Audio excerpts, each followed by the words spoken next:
Okay, getting everything hooked up and ready to go now. I'm testing out the audio. I just started the stream. I'm wanting to see if my audio is coming through with my mic being turned off on the computer. I'm not quite sure if it is or not, so I'm having to do some checks. My computer ended up acting up last night or the night before last. So right now I'm kind of seeing how everything's working out again. And it sounds like it's coming through. So we got good audio on Rumble. Let me come here. Check my audio on Beam.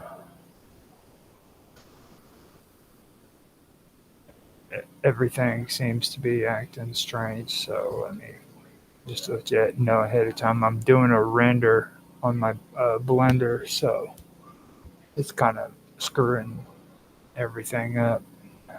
It's running a little bit slower, but I'm going to try to get this done. Today is another episode of WWOW Talk, so I'm going to keep talking and hopefully I can get this stuff straightened out.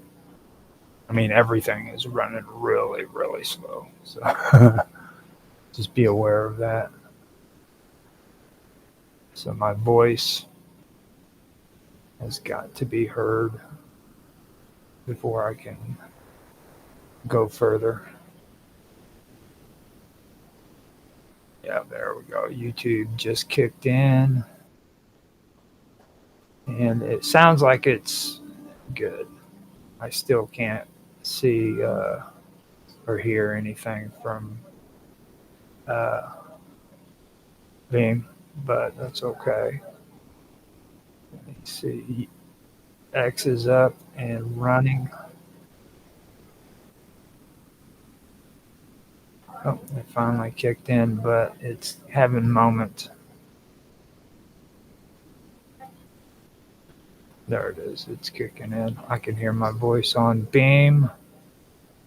Okay. Everything sounds good on Rumble. Now I'm checking D Live and Twitch and Kick. Let me see what's going on. Kick is supposed to be a better platform. So yeah, it's running. We've got it going. Now I've got to wait.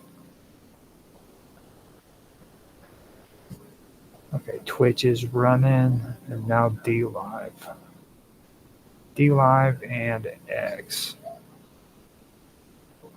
X, their shit's not really all that great, just to let you know. So it's probably me. I'm probably just gonna have to let that one slide. I've always had to refresh the page, and my computer at the moment is running a little too slow for me to be playing around with stuff like that. So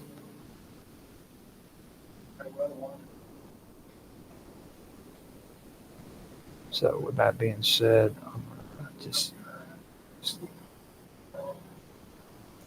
yeah. Okay, it does look like YouTube and Rumble is going, so that's a good deal.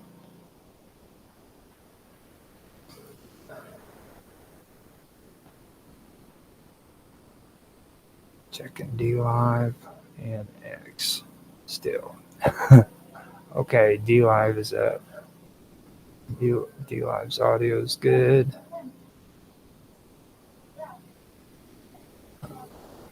Now I can hear the stuff going on in the background, but I wasn't able to talk on X. So what I'm going to do is just leave it alone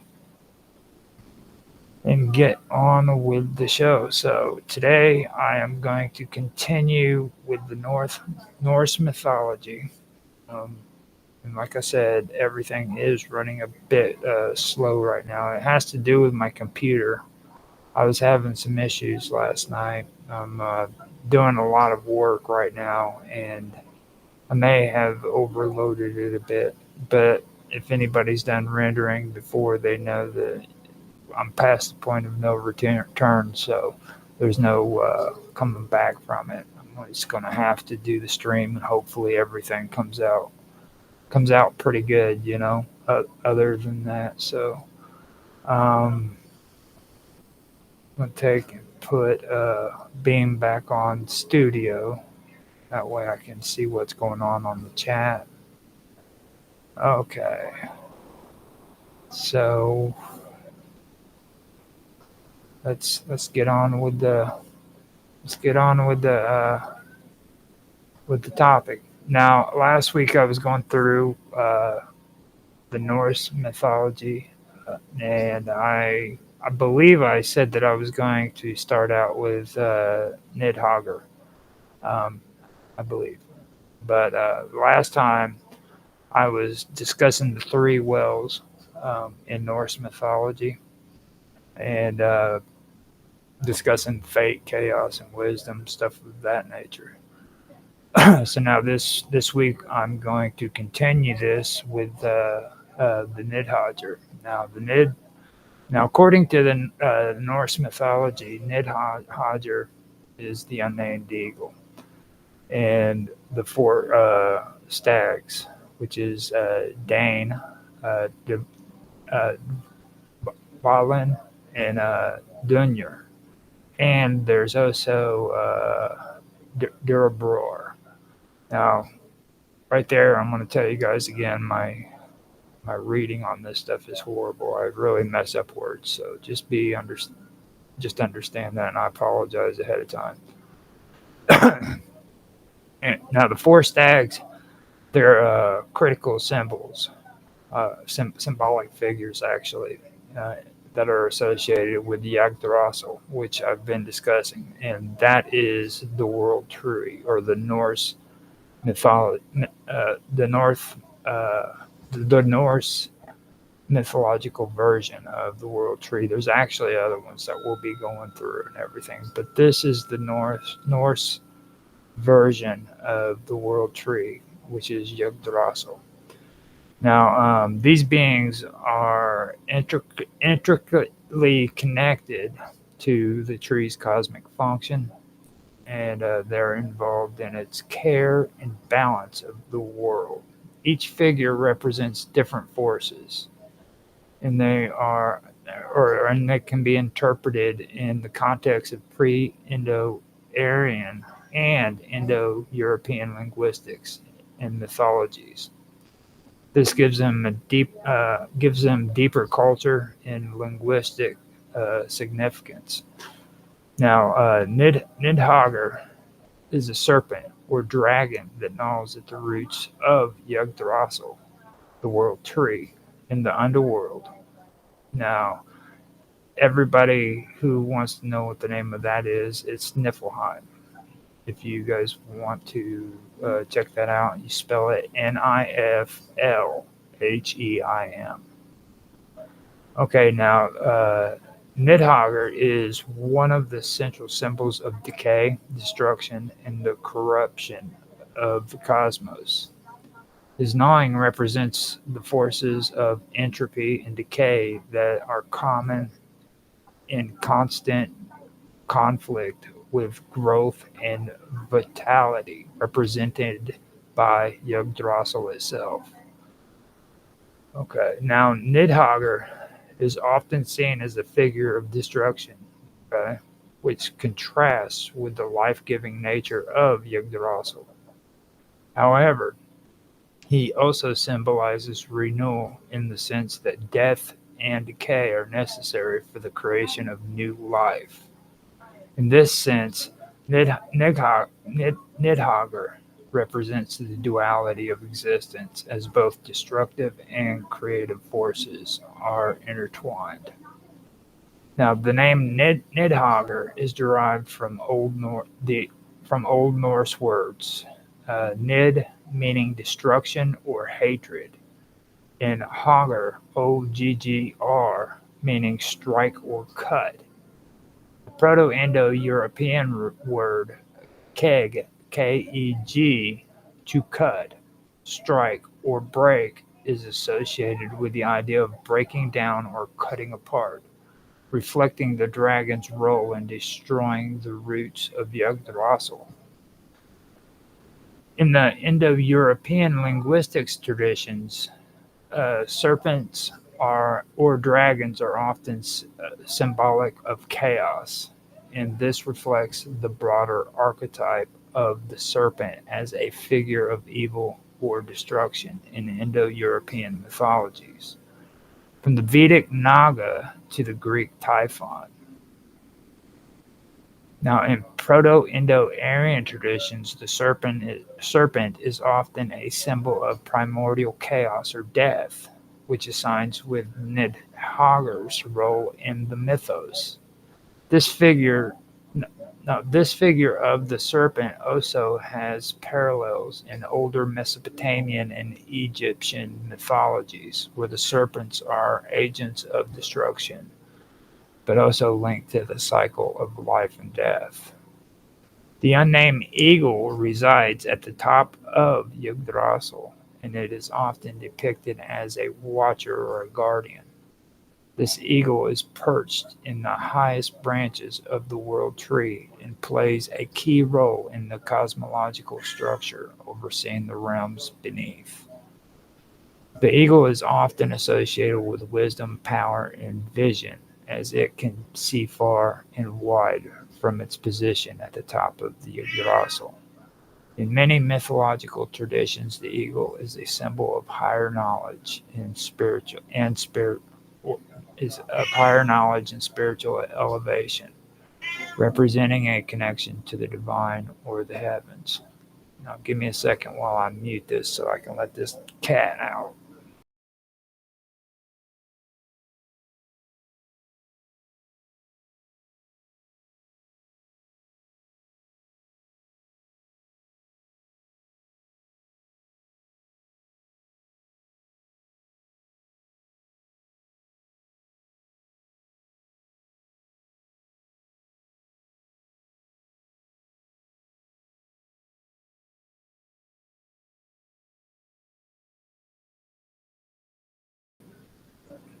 Yeah, he started doing that meowing shit. So when I opened the door, he kind of got a little encouragement to step out the door. So now, like I said, the eagle is a symbol of higher knowledge and spiritual elevation, representing a connection to the divine or the heavens. Now, the eagle's association with vision and wisdom is consistent with Indo-European linguistic symbolism. The Proto-Indo-European root aug, A-U-G, to increase, grow, or perceive, is related to the word for the eagle in many Indo-European languages, reflecting its association with vision and heightened perception. In Old Norse, the word orn, O-R-N, which is eagle, is connected to this root, emphasizing the bird's connection to higher knowledge. The eagle, as a symbol of divine power and spiritual vision, is found in pre-Indo-Aryan cultures as well. In ancient Persian and Mesopotamian traditions, eagles are seen as messengers of the gods or as symbols of the divine realm. This indicates that the eagle's role as a cosmic observer has deep ancient roots across various cultures. The four stags that live in the branches of Yggdrasil are named Dane, Valen, Danur, and Dabror. These stags feed on the leaves of the world tree and are often seen as guardians or symbols of different aspects of the tree's vitality. The name Dane is often interpreted as meaning the dead or the spirit, symbolizing a connection to the spirit realm and the afterlife. This stag could represent the life force that moves through the tree, providing vitality to the world while also connecting to the realm of death. The name Valin, which is actually, I'm having a hard time saying it because it's spelled Dvalinn. So I'm just going to be calling it Valin. The name Valin comes from the Old Norse word Dvalin, Dvalin, meaning dormant, or the one who is in a trance. This stag may this stag may represent the restorative, or hibernating aspect of the tree, drawing on themes of regeneration and renewal. Denvar is associated with thunder or great power from the Old Norse Duni or Dunny, which is Duni, meaning thunder. This stag may symbolize the cosmic forces of energy and vitality that flow through the tree, imbuing it with power and strength. Durabror, Durabror, which is spelled Durabror, is the most mysterious of the four stags. His name is often interpreted as the Eternal One or the Ever Flowing, suggesting a connection to the eternal cycles of nature and the continuity of life through time. These four stags are closely tied to the vitality and nourishment of Yggdrasil. They feed on its leaves, symbolizing the life force that sustains the tree and, by extension, the cosmos. Their presence emphasizes the interconnectedness of all life within the cosmic system and the balance between life, death, and rebirth. The names of the stags themselves are tied to Proto-Indo-European roots that relate to key themes in cosmic and natural processes. For example, Dane Dane's connection to death or spirit can be traced back to Proto-Indo-European roots related to spirituality and the underworld. Valin's connection to dormancy reflects Proto-Indo-European roots related to rest or hibernation. Dunyur's thunderous nature connects to Proto-Indo-European roots for thunder and power. These linguistic elements suggest that these stags, like many mythological beings, represent fundamental cosmic principles that are universally understood across Indo-European cultures. The idea of animals or stags as symbols of life force and nature cycles is prevalent in many pre-Indo-Aryan mythologies. In Mesopotamian or Indus Valley traditions, animals were often symbolic of cosmic energies and the balance between life and death. The stags, particularly in their connection to Yggdrasil, reflects these ancient ideas of animals as embodiments of the natural world and its ongoing process. The figures of Nidhogger, the unnamed eagle, and the four stags, Dane, uh, Balin, Dunyar, and Durabror, are deeply embedded in the Norse cosmological narrative and represent a variety of natural and spiritual forces. Linguistically, these figures tie into both pre-Indo-Aryan and Indo-European mythologies, reflecting ancient themes of life, death, chaos, order, and the cyclical nature of existence. The connection to cosmic order, sacrifice, and the interplay between destruction and renewal are universal motifs found in the linguistics and mythological traditions of the Indo-European and pre-Indo-Aryan people. Through these figures, we see how the Norse myths preserve the and elaborate on ancient linguistics and cosmological ideas that continue to resonate across cultures. The terms Hodmimis, Holt, Mimamidor, and Laror are deeply rooted in Norse mythology as well, and while their specific meaning can be traced back to Old Norse, interpreting them through the lens of pre-Indo-Aryan traditions requires us to consider their symbolic roles in cosmology, the relationship to natural forces, and their potential connection to ancient mythological and linguistic concepts.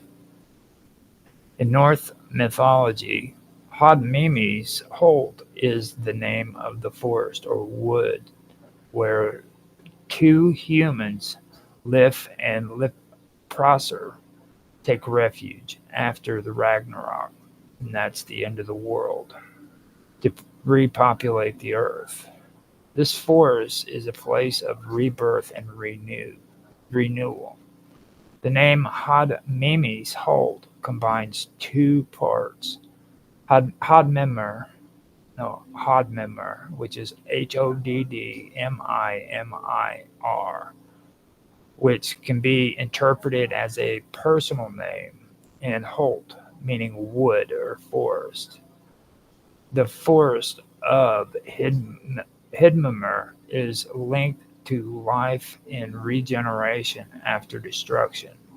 It is a place where new life is nurtured after the great cosmic battle. In a pre-Indo-Aryan context, the forest is a symbol of rebirth, connects with older traditions of sacred groves. No, wait, hold up. In a pre-Aryan context, the forest as a symbol of rebirth connects with older traditions of sacred groves and forests as places of spiritual renewal. Ancient cultures often revered forests as places where the spirits of nature resided, where life and death were intertwined, and where humans could connect with the divine. The term "Holt" is a common word in Germanic languages meaning wood, or forest, meaning wood or forests. The Proto-Indo-European root for forest can be traced back to dru, D-R-U, the root meaning oak or tree in Proto-Indo-European. In Proto-Indo-Aryan traditions, the forest often symbolized the chaotic primal forces of nature and the home of the spirits or gods. The use of the word "holt" reflects the reverence of trees and natural sanctuaries that predates Indo-European linguistic development. The Mimadior refers to the tree of Mimir, a wise being in Norse mythology, who guards a well of wisdom. This tree is often seen as a source of wisdom and knowledge, closely tied to the figure of Mimir, who sacrifices his eye to gain deeper understanding. Mimamider, whichever way you spell that, it's Mimameidir. Mimamider is sometimes seen as a representation of Yggdrasil, the world tree, but specifically linked to the well of wisdom from the well of wisdom that Mimir guards. The tree in Mimamider is a symbol of wisdom and knowledge. In pre-Indo-Aryan traditions, trees often symbolize life, cosmic knowledge, and connection to the divine. Sacred trees were central to many ancient spiritual practices, serving as links between the earth and the heavens. The idea of wisdom the idea of a wisdom tree is not exclusive to Norse mythology and can be found in Mesopotamia, India, and Celtic traditions, where sacred trees often represent the axis mundi, or the center of the world, connecting different realms. The name Mima meter can be broken down into Mimi, the name of the wise being, and meter or mitre, meaning tree. That's Meidr. The word mitre is related to the Proto-Indo-European root med, which is medh, meaning to measure or to be mindful, reflecting the knowledge of and wisdom that this tree holds. The connection between the trees no, the connection between the trees and knowledge also resonates with pre-Indo-Aryan concepts, where the tree was often a symbol of sacred knowledge passed down from the divine. The term I better get this one right. The Lerader or Lerator, which is Leradr, is associated with the idea of learning or teaching. It is sometimes linked to Yggdrasil, symbolizing the tree of knowledge or the world tree that encompasses all the realms of existence. Lerader represents the spiritual path of enlightenment and growth, offering wisdom to those who seek it. The tree of Lerader symbolizes the process of learning and growth. It is a tree that nurtures the mind and spirit, offering a path to greater understanding and enlightenment. In pre-Indo-Aryan traditions, trees often symbolize meaning, often held symbolic meaning as places of spiritual guidance where rituals and teachings took place. Sacred groves or trees were often considered places of divine communication, and their symbolism as sources of wisdom transcended Indo-European traditions, indicating a shared ancient reverence for the tree as a vessel of higher knowledge. The word Lerader is related to the Old Norse word lera, L-E or Laera, which means to learn or to teach. This word is rooted in the Proto-Indo-European root ler, which is Lehr, meaning to learn or to gather knowledge. In pre-Indo-Aryan cultures, the act of learning was also associated with divine wisdom or sacred rituals that could only be passed down through initiates or priests. The idea of a tree as a symbol of learning thus connects to the ancient tradition of trees being linked to divine wisdom and spiritual insight. These terms had Mimi's Holt, Mima Mitre, and Lerader are deeply connected to ancient linguistics and mythological concepts that predate Indo-European languages, and their symbolic meanings align with the core values and beliefs of both pre-Indo-Aryan and pre-European cultures. In older pre-Indo-Aryan linguistic traditions, trees were often symbols of the cosmic axis and served as central figures in creation myths connecting the earth, heaven, and the underworld. These symbols were not only important in the Indo-European world, but were also found in Mesopotamian, Egyptian, and Indus Valley civilizations.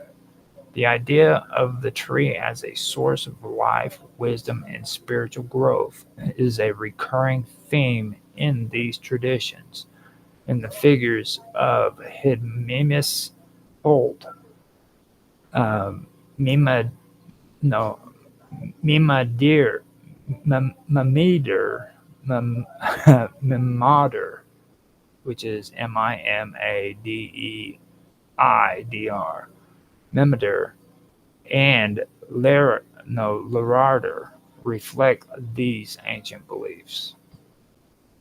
The connection between trees and wisdom is deeply rooted in Indo-European linguistic traditions. The Proto-Indo-European roots for learning and wisdom, such as Medh, and Lehr, Lehr, reflect the broader Indo-European reverence for trees as sources of spiritual knowledge. In Indo-European mythology, trees are often associated with gods and divine realms, and their symbolism as life givers and knowledge bearers is widespread across the mythologies of these cultures. Hadmemes Halt, Mimameter, and Lerider represent key elements in Norse cosmology, but their symbolic meaning represents deeply but their symbolic meanings resonate deeply with older pre-Indo-Aryan traditions, where trees were seen as sacred symbols of life, wisdom, and divine connection. Their linguistics and symbolic connections tie them to broader Indo-European and pre-Indo-Aryan mythologies, where the trees serve as the ultimate symbol of cosmic knowledge, spiritual growth, and renewal. The association of Yggdrasil with Odin's horse and its connection to the concept of the gallows comes from an interpretation within Norse mythology. The Old Norse linguistic roots, particularly around the god Odin and his symbolic acts of self-sacrifice. In Norse mythology, Yggdrasil is often referred to as the world tree, an immense ash tree that connects all the realms of existence, from Asgard, the realm of the gods, to Midgard, the human world, and beyond. However, Yggdrasil is also closely tied to the god Odin, who is a central figure in the mythology of the Poetic Edda and the Prose Edda. One of the key myths associated with Odin involves his self-sacrifice on Yggdrasil. According to the Poetic Edda, in the Havamal, sayings of the High One, Odin hung himself on the tree for 9 nights to gain knowledge of the runes. This act of hanging or sacrificial hanging is essential to understanding how Yggdrasil is symbolically linked to Odin's horse, as it represents a form of self-sacrifice for knowledge. In Old Norse, the word Hross, Hross, means horse, and Odin's horse, known as Sleipnir, Sleipnir, is an 8-legged steed, famously connected to the god's power and speed. The connection between Yggdrasil and Odin's horse arises from the ritualistic sacrifice of Odin, who rides or hangs on the trees as a means of spiritual ascent, much like how a rider would control a horse. The act of hanging itself, while not directly involving a horse, connects Odin's relationship with Yggdrasil to a ride or journey, a common metaphor for spiritual sacrifice. The connection of Yggdrasil to the gallows is often discussed in the context of the ritual of hanging. In Old Norse, the word hanging or gallows is sometimes referred to as holl, Holl, or hog, Hogg, the latter also meaning to chop or strike. However, the link to the gallows is more clearly symbolized through Odin's self-sacrifice, which is described as an act of hanging on the tree. In the myth of Odin's sacrifice, Yggdrasil itself can be seen as the gallows, a ritualistic tree where Odin hangs to gain wisdom. The gallows here is not just a symbol of death, but a sacred place of transformation and initiation. The act of hanging is not only a sacrifice, but also a rite of passage, leading to higher knowledge and mystical insight.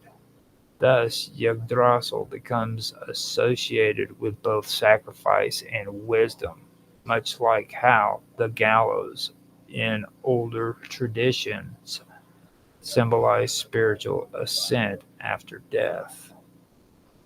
In some interpretations, Yggdrasil can be viewed as a type of gallows, as it serves as the place where Odin sacrifices himself, much as one would hang on a gallows in ritualistic death. The gallows symbolizes not just physical death, but also a gateway to knowledge and rebirth, an idea that ties back to the older pre-Indo-Aryan traditions of trees as cosmic axes and sacred pillars. The connection between Yggdrasil, Odin's horse, and the gallows can also be found in the linguistic roots of the term used in Old Norse. The word Yggdrasil itself is a combination of Yggr, which is Yggr, and that's an epithet for Odin, meaning the terrible or the one who causes fear. And then there's Drasil, Drasill, meaning horse or steed. The idea of Yggdrasil as Odin's horse may not only refer to the physical act of riding, but also to the spiritual journey that Odin embarks on when he hangs from the tree. The concept of the gallows, the place of hanging, also relates to the sacrificial nature of Odin's journey. In Proto-Indo-European linguistics, there are similar roots tied to words for hanging and sacrifice that overlap with the concept of death as a form of transformation and rebirth. The ritual of hanging on a tree or gallows as a form of self-sacrifice is echoed across Indo-European mythologies, where trees are often central symbols of death, knowledge, and renewal. The connection between Yggdrasil, Odin's horse, and the gallows reflects a deep intertwining of symbolism and myth. The world tree serves as both a gallows and a sacred tree, with Odin's hanging on it representing a sacrificial act of knowledge and spiritual rebirth. This connection is supported by linguistic roots that tie hanging to the idea of sacrifice and transformation. In pre-Indo-Aryan and Indo-European traditions, trees were often seen as axis mundi, or cosmic centers, where life, death, and rebirth were intertwined. Thus, Yggdrasil can be interpreted as a gallows that symbolizes both death and ascension to higher wisdom, as exemplified by Odin's act of self-sacrifice.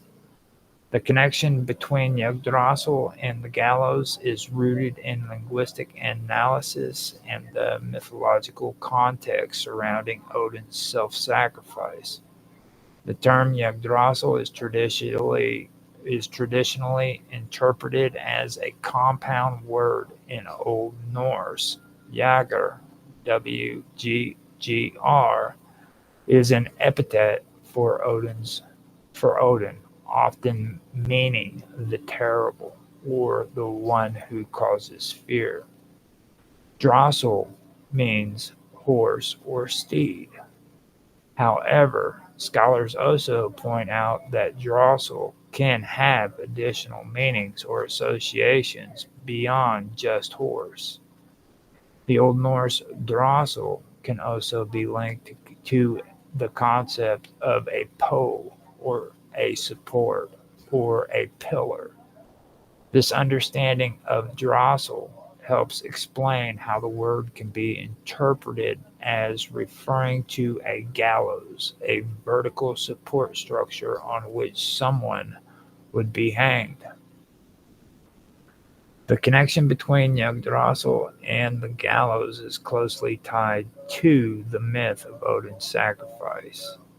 In the Havamal, which is sayings of the High One, Odin hangs himself from the world tree, which is the Yggdrasil, for 9 nights in order to gain knowledge of the runes. This act of hanging in the myth is symbolic to sacrifice and self-initiation for wisdom. The tree, as a sacred object of sacrifice, serves as the gallows where Odin sacrifices himself. The gallows is traditionally a place of death, but in Odin's case, it becomes a place of spiritual rebirth and enlightenment. In various Indo-European traditions, the gallows is not just a place of execution, but also a symbol of sacrifice, rebirth, and spiritual transformation. The idea of hanging as a rite of passage appears in several mythologies. In Norse mythology, the gallows and the trees are often linked in the idea that hanging from a tree, a ritual death, is a necessary step toward gaining knowledge and spiritual power. In the case of Yggdrasil, this connection is enhanced by the fact that Odin hangs from the tree, aligning the tree with the gallows. The tree itself, as Yggdrasil, serves as both a cosmic axis, a center of the world, and a ritualistic gallows where Odin undergoes a transformative death that grants him access to the hidden runes of knowledge. Linguists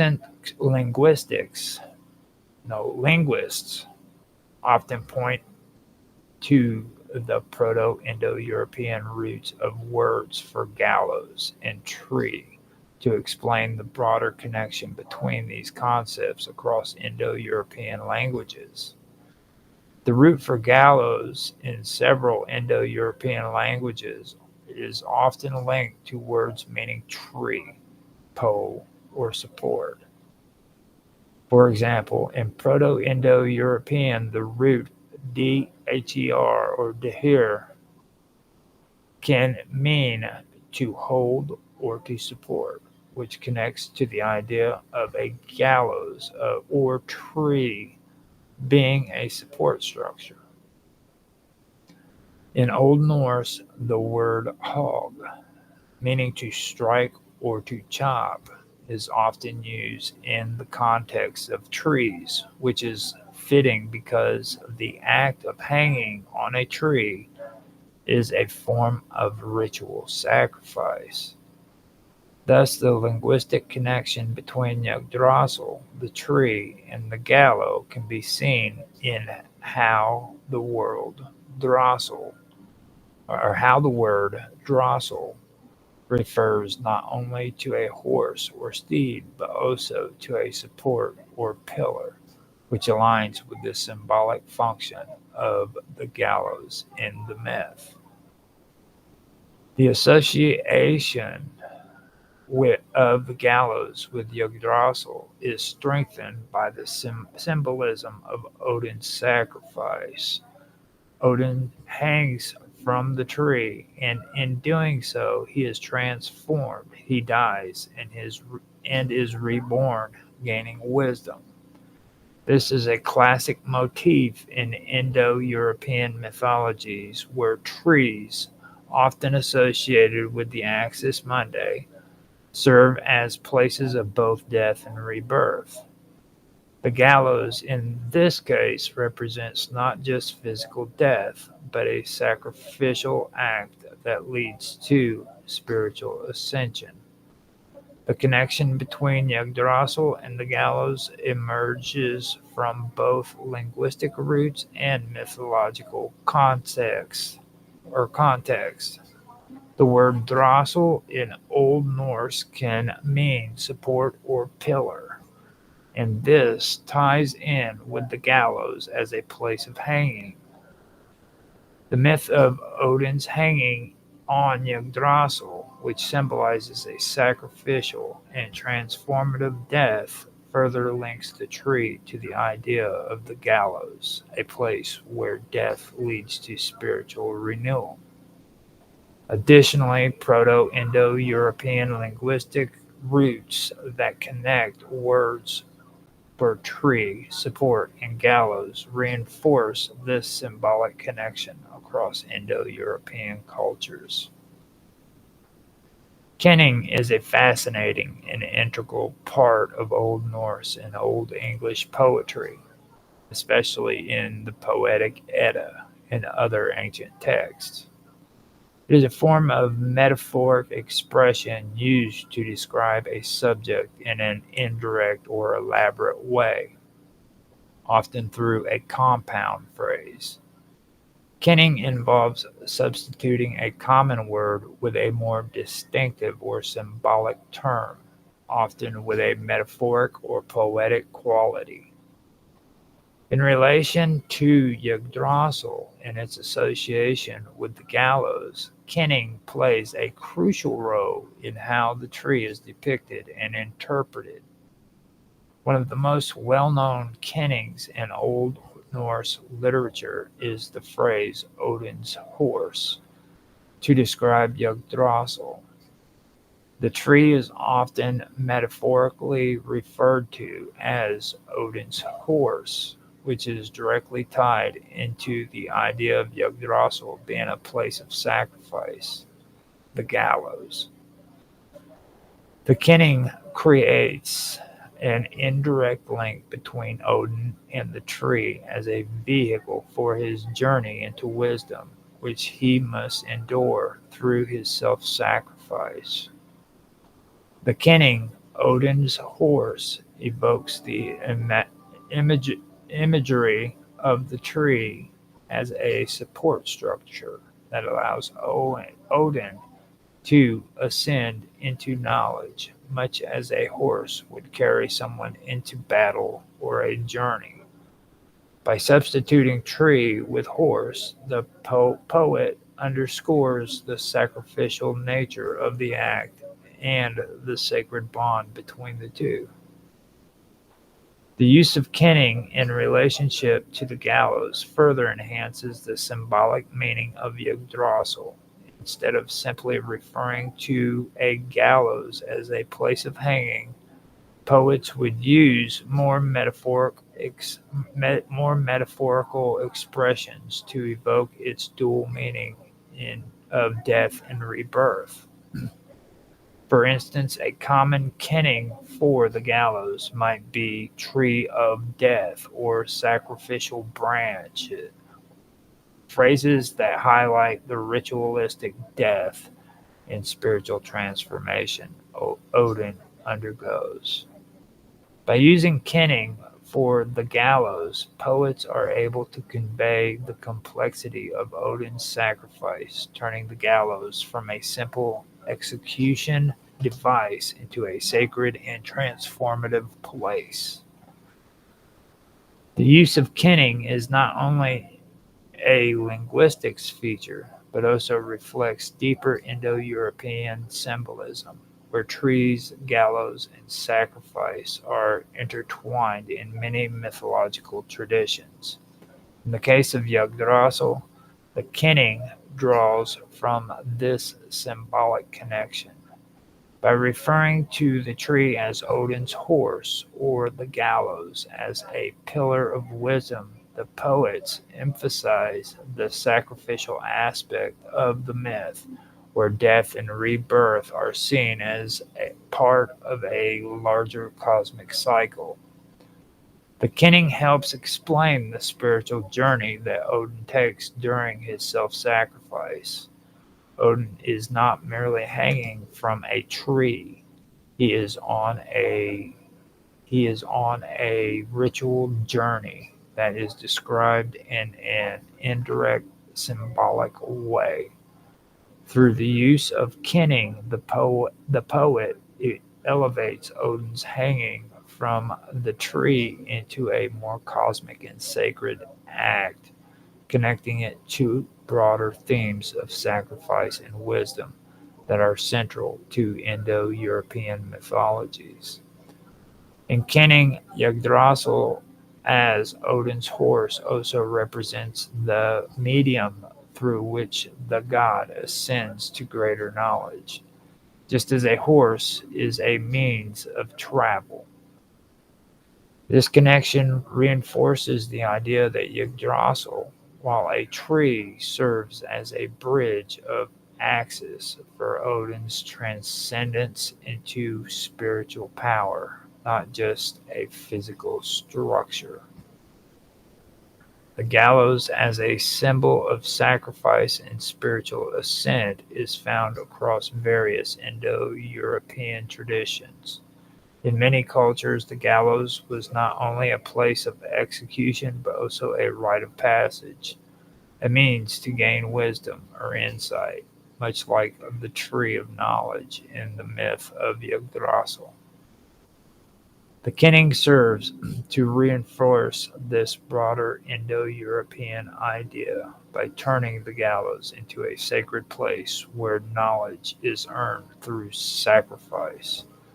Odin's self-sacrifice and the metaphor of hanging from the tree highlights this ritualistic process of gaining wisdom through death and rebirth, a common theme in many Indo-European myths. Kenning plays a significant role in transforming the myth of Yggdrasil into a metaphorical narrative about sacrifice, death, and rebirth. By using indirect metaphors, the poets convey complex spiritual and philosophical concepts, turning a simple tree into a cosmic axis and a gallows into a sacred structure of wisdom. This use of kenning connects the tree with the broader Indo-European tradition of viewing trees and gallows as ritualistic spaces for spiritual transformation, thereby reinforcing the myth's symbolic depth. The Havamal, meaning the sayings of the High One, is a collection of Old Norse poems found in the Poetic Edda, traditionally attributed to Odin, the chief of the gods. It is a key text in Norse literature containing a mix of wisdom, ethical guidance, and practical evidence for living. However, no, however, interpreting it from a pre-Indo-Aryan perspective requires us to go beyond the surface level Norse mythology and explore the Indo-European roots of the text as well as the symbolism embedded within it. Let me take a drink of my coffee and then I will get started with this part. All right, let me make sure everything's still running. To be honest, I should probably do that. Okay, looks like everything is running except for DLive is they got their little balls going around in a circle and stuff, so I am not quite sure what's happening there. Hit refresh. DLive and Beam. Twitch.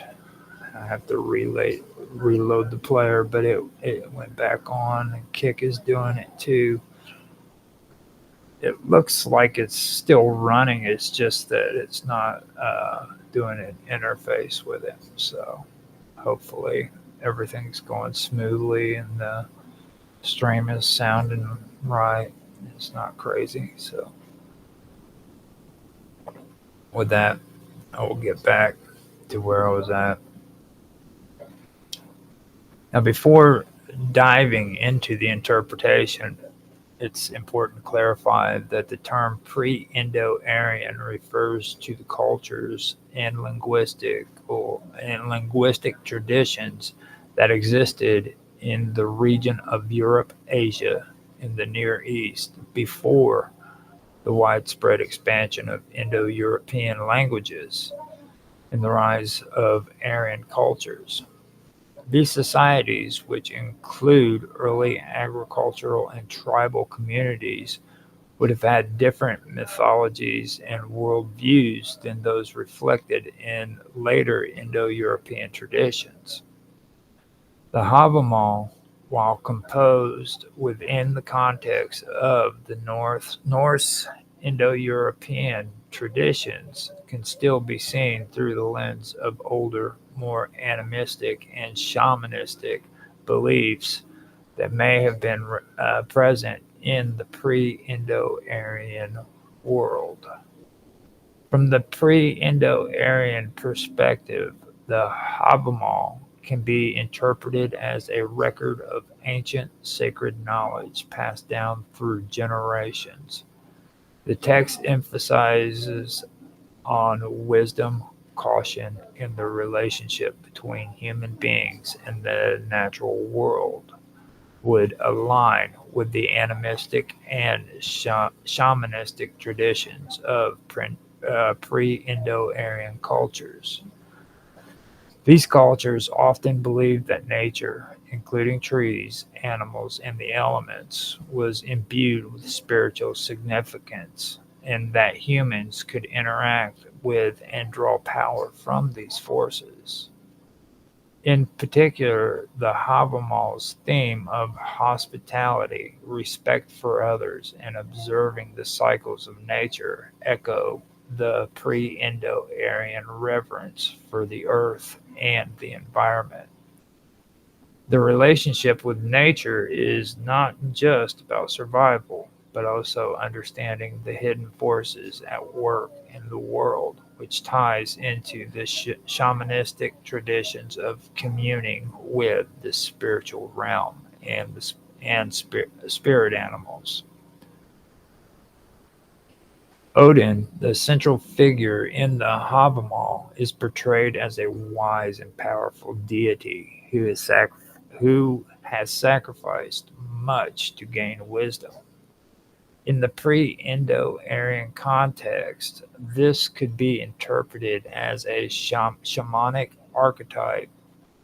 Shaman Shamans are often depicted as individuals who undergo trials or self-sacrifice in order to attain special knowledge or access to spiritual realms.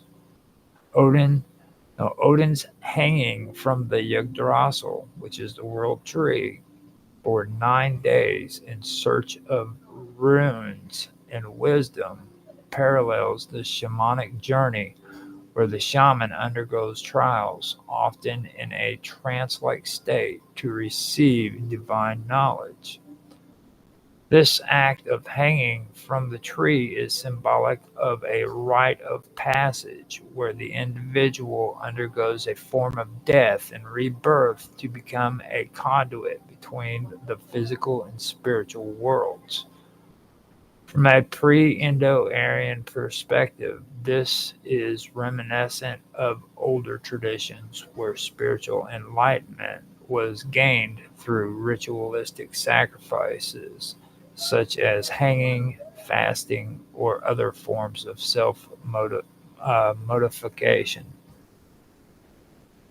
In the Havamal, there is a strong emphasis on the importance of hospitality, respect for guests, and maintaining sacred bonds with others. This aligns with Proto-Indo-Aryan social practices where rituals of hospitality and kinship ties were central to survival and social cohesion. Hospitality, especially towards strangers, was not just a matter of politeness, but a sacred duty, and sharing food or shelter was seen as a way to maintain harmony with the spirits and the community. In older traditions, this might have been tied to a belief in the reciprocity. I have a hard time with this word. Reciprocity, reciprocity, reciprocity of spiritual energy, the reciprocity of spiritual energy. Giving hospitality to others would ensure that one's own household was protected by spiritual forces.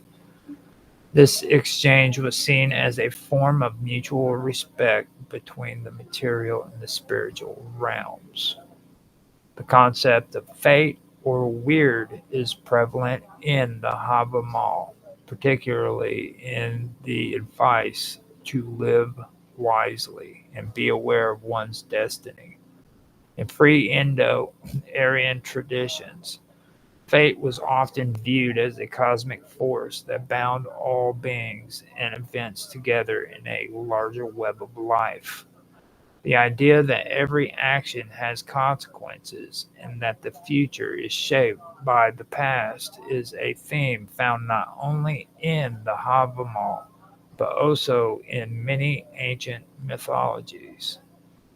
This view of fate can be linked to older cosmologies where the world was seen as a network of interconnected forces, both material and spiritual, and the individual's actions were seen as contributing to the balance of these forces. The advice of the Havamal to act with honor, caution, and wisdom reflects a deep understanding of the interconnectedness of all things, an idea that predates the Indo-European worldview. From a linguistics perspective, the Havamal's language is part of the Indo-European tradition, but its roots may be tied to older pre-Indo-Aryan sounds and symbols. The use of alliteration, rhyme, and symbolic language in the Havamal's in the Havamal suggests a deeper connection to ritual language, a form of communication that would have been used to invoke the divine or communicate with spiritual forces.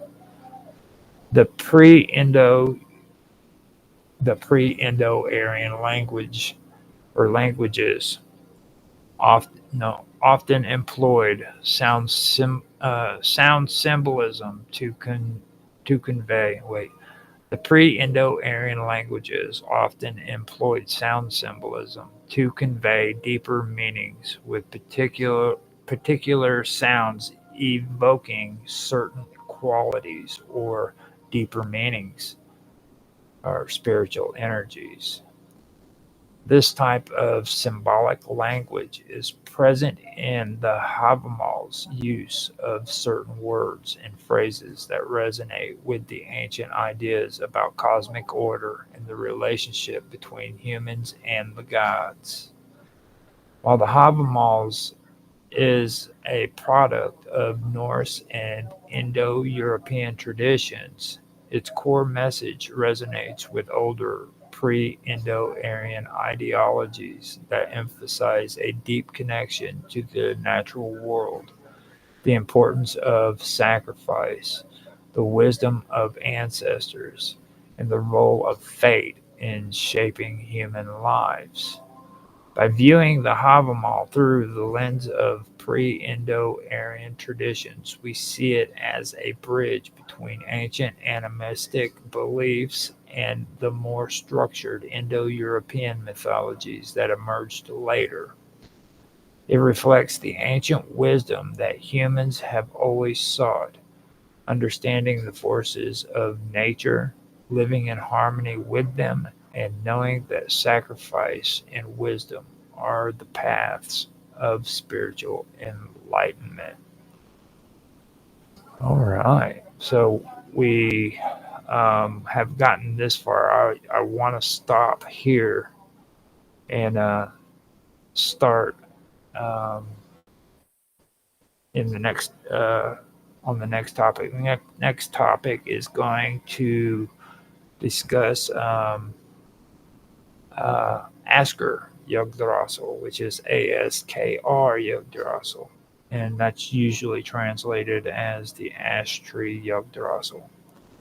Um, I like I told you, this is going to be pretty in depth. We are going to cover a lot of good stuff here, so just trust me when I say this is going to be interesting. I'll put it to you that way. Need to mark on my notes where I'm at so that I know this is part 4 of my conversation about the Germanic, Nordic, and Indo-European um, discussion here on WOW Talk. Now, I will go over this video. I hope that it did actually sound good and everything went off all right. But like I said, I've been having issues with um with it here in the last couple of days because I have been um, doing a lot of rendering and a lot of work on the computer besides doing my live streams. So I hope you guys did enjoy this. I hope you're enjoying it, period, because this is something that I've been wanting to do for quite a while.